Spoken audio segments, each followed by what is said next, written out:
Ayan kamote oh. Tsaka to. Yan. O diba?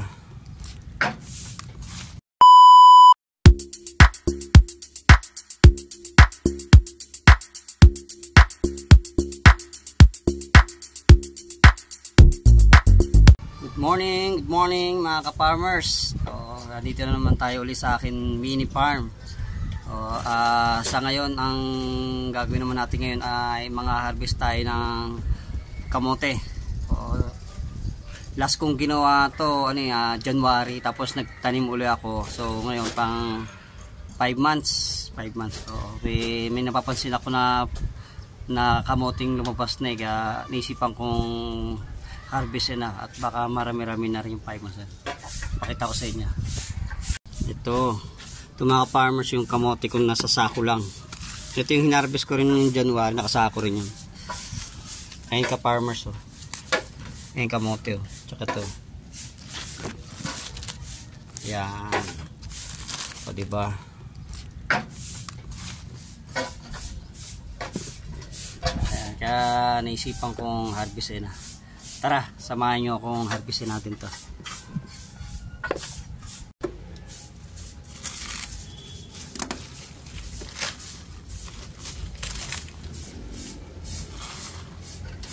Kamay lang natin.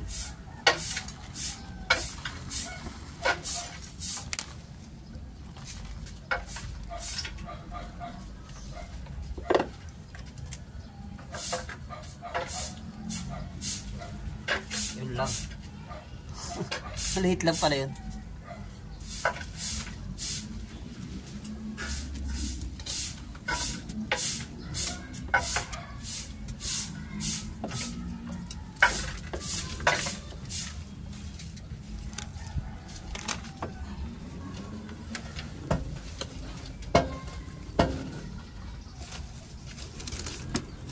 Pala.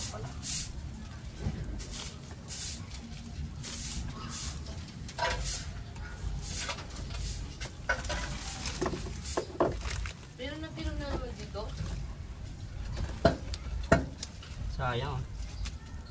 Sayang mga ka-farmer, mag-i-evolve pa lang.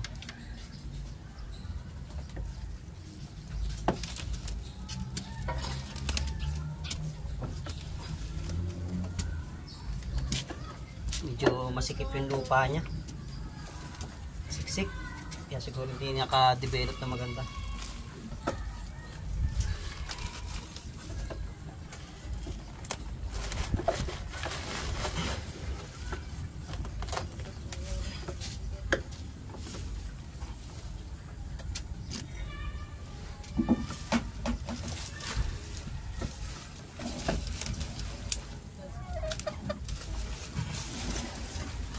Dito lang karami yung dahon niya.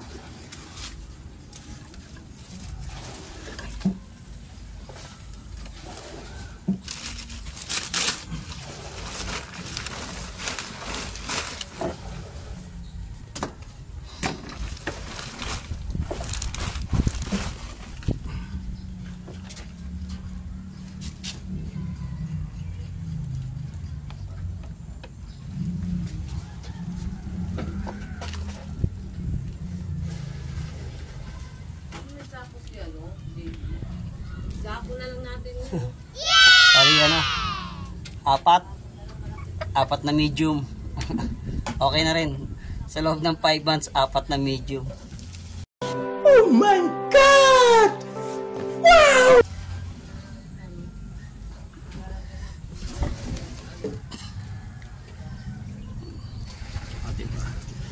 Pag may tinanim ka, may aanihin kang kamote.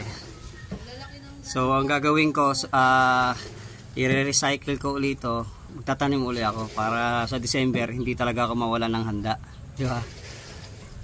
O paano? So the video ulit, please like naman dyan. Thank you, bye bye.